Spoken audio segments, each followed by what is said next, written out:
meus queridos alunos do 9º ano da Educação de Jovens e Adultos. Eu sou a professora de Ciências, professora Bruna Brito, e hoje eu trouxe um conteúdo bem legal para vocês, em continuação ao conteúdo da aula passada, que o professor Lívio trabalhou com vocês, que é o conteúdo sobre dinâmica.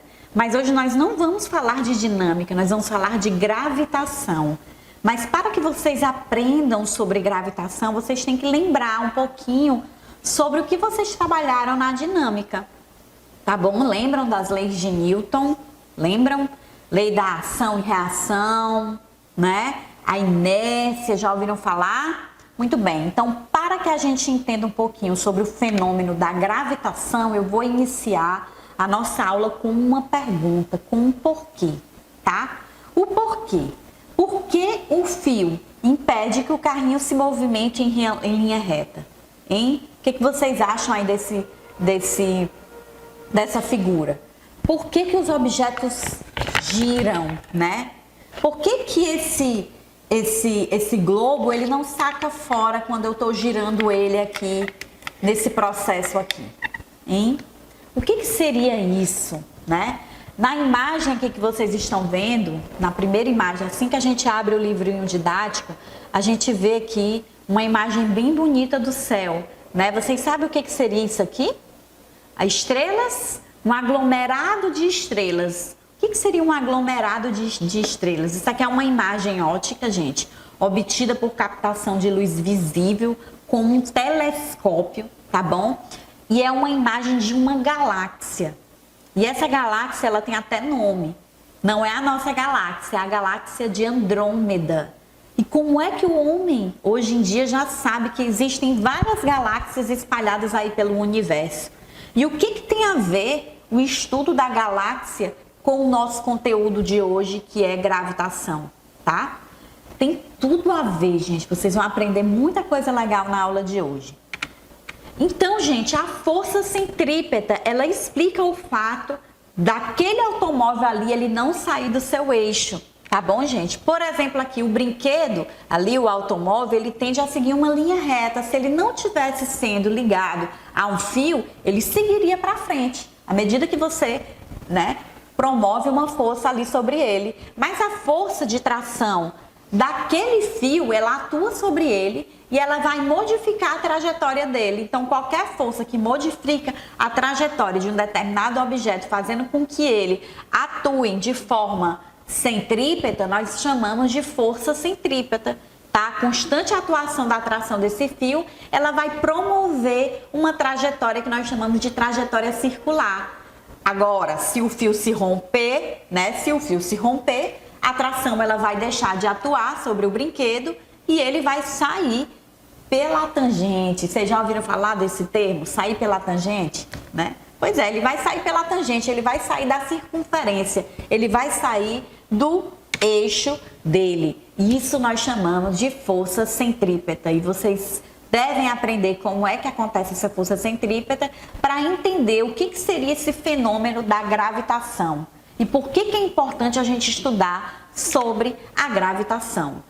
Vários fenômenos no nosso dia a dia podem explicar o processo da gravitação. Por exemplo, o fato de você amarrar um fio sobre um determinado objeto e girá-lo, né? O fato desse globo aqui, ele conseguir também girar, tudo isso eu vou chamar de força centrípeta. E a força centrípeta, ela acontece porque existe gravitação. No caso de um carrossel ali no parque, né? Carrossel girando, ali é força centrípeta. No caso de da lama sobre um pneu, né? À medida que a lama ela deixa de ter contato com o pneu deixa de atuar sobre a lama e não ocorre aqui a força centrípeta sobre essa lama que sai pela tangente ali, ó.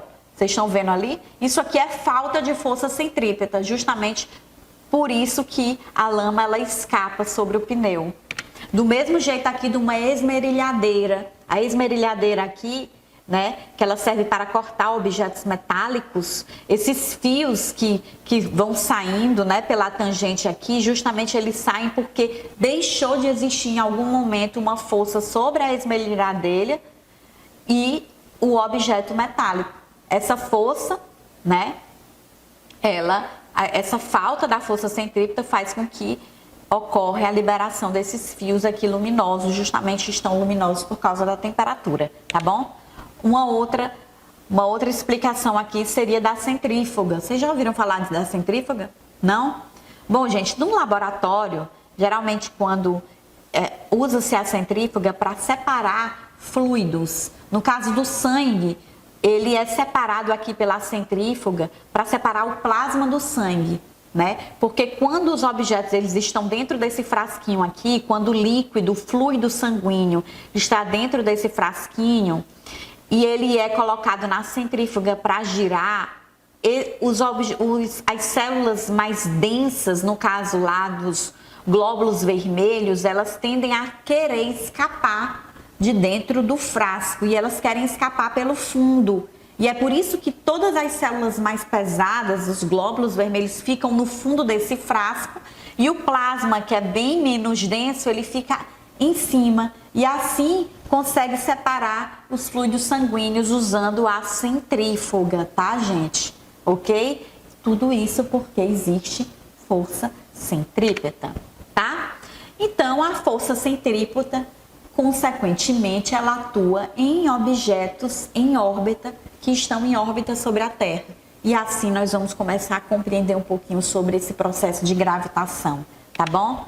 Por exemplo, como é que um objeto ele fica em órbita sobre a Terra e ele não cai sobre a Terra, né? No caso dos satélites, por que que isso acontece, tá?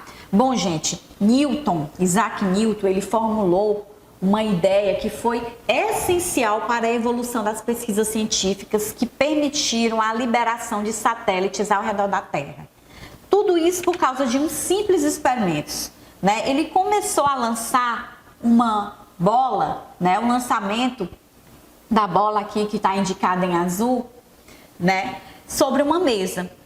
E ele lançava essa bola e essa bola, lógico, por causa do seu peso e por causa da sua, eu chamo peso, vocês vão já aprender um pouquinho, vocês devem ter aprendido em dinâmica a diferença de peso e de massa, mas o peso aqui eu chamo de peso porque essa bola, sobre ela está agindo uma força que nós chamamos de força gravitacional, que seria a gravidade da Terra, 9,8 metros por segundo ao quadrado, lembram?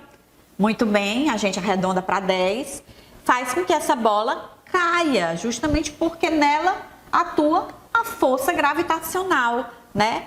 Mas se ocorre um lançamento com velocidade muito maior, ocorre um aumento do seu eixo aqui, não é? Então, com esse pensamento, o Newton formulou a seguinte ideia: dependendo da velocidade do objeto lançado sobre a Terra para o espaço, ou ele vai cair de volta sobre a Terra, porque nele vai atuar uma força gravitacional suficiente para fazer com que ele volte para o nosso solo terrestre, ou, dependendo da velocidade, ele vai perder a sua força gravitacional, fazendo com que ele fique em órbita, tá, gente? Então, por exemplo, um projétil lançado por um canhão, né, numa velocidade baixa, o que vai acontecer? Ele volta para o solo. Numa velocidade um pouco maior, ele ainda volta para o solo. Mas uma velocidade que seja suficiente para que ele fique distante da nossa gravidade, vai ser suficiente para que esse projétil ele entre em órbita aqui sobre a Terra. E assim foi suposto o lançamento dos foguetes, né? E dos satélites que hoje giram ao redor da Terra. Tá bom, gente? Ok? Então, gente, pensando nisso, ó, olhem aqui essa figura. Essa figura aí mostra exatamente como faria para lançar um foguete, para fazer com que ele fique em órbita sobre a Terra, né? Não pode lançar numa velocidade de 40 mil quilômetros por hora, porque senão o foguete ele vai escapar da atração gravitacional terrestre, tá, gente? Teria que ser uma velocidade suficiente, né? No caso 35 mil quilômetros por hora, para que ele entre em órbita elíptica, né? E se for numa velocidade menor, no caso aqui, a órbita elíptica é mas uma velocidade exatamente de 28.400 km por hora, esse foguete ele pode entrar em órbita circular ao redor da Terra. Então tem muita matemática envolvida no conhecimento da gravitação e no lançamento de foguetes, né? Precisa-se saber qual seria a velocidade exata para que esse foguete entre em órbita. E aí surgiu a lei da gravitação universal formulada por Newton, tá, gente? Então, o Isaac Newton ele criou essa lei da gravitação universal justamente explicando por que que os corpos caem sobre a Terra, por que que estamos presos sobre a Terra. E ela explica muita coisa da ciência, né? Principalmente a astronomia, a cosmologia, né? Ok? É isso. Então, com esses conhecimentos, antigamente se acreditava em dois modelos, no modelo que a gente chamava de geocentrismo, né? O geocentrismo, ele era defendido, um pouco de história aqui para vocês, ele era defendido por Aristóteles, né? Antes de Cristo, acreditava-se que a Terra, ela era o centro do universo e que sobre ela giravam os demais corpos celestes, né? Os demais planetas, inclusive o Sol, tá? Aprimorando o modelo de Aristóteles, Ptolomeu, que não se sabe exatamente quando ele nasceu e quando ele morreu, né? O Ptolomeu, ele também acreditava no modelo geocêntrico e ele formulou vários estudos explicando por que que o geocentrismo estava correto, né? A igreja, ela se apropriou deste conhecimento científico e defendeu com unhas e dentes o geocentrismo, né? E é por isso que até meados, logo depois que Galileu morreu, o modelo geocêntrico ainda era muito aceito, né? Como a Terra sendo o centro do universo, né? E com isso, muitos outros cientistas até foram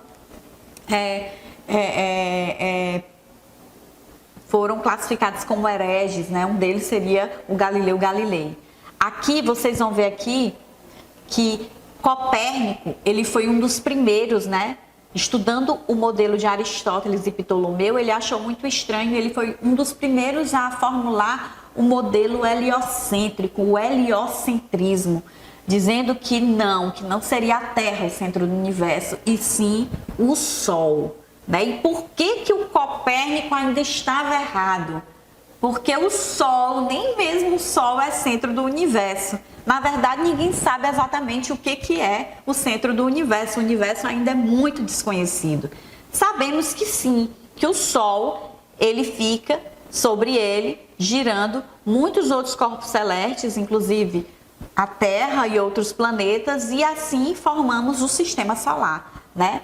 O modelo de Copérnico, ele foi aprimorado por dois elementos aqui que nós chamamos do Tycho Brahe, né? Esse cara aí, gente, ele produziu diversos aparelhos que fizeram com que possibilitasse o estudo lá no universo, né? Ele produziu diversos equipamentos e aí, gente, o Kepler usou os equipamentos produzidos pelo Brahe aqui e formulou com mais destreza, né? Com mais cuidado, o modelo heliocêntrico. Galileu Galilei tentou defender o modelo heliocêntrico, né, e foi exilado, a gente chama de prisão domiciliar, né, mas ele formulou vários conhecimentos, né, sobre o modelo heliocêntrico, ele defendia o modelo heliocêntrico, e logo depois, no ano que Galileu Galilei morreu, nasceu Isaac Newton.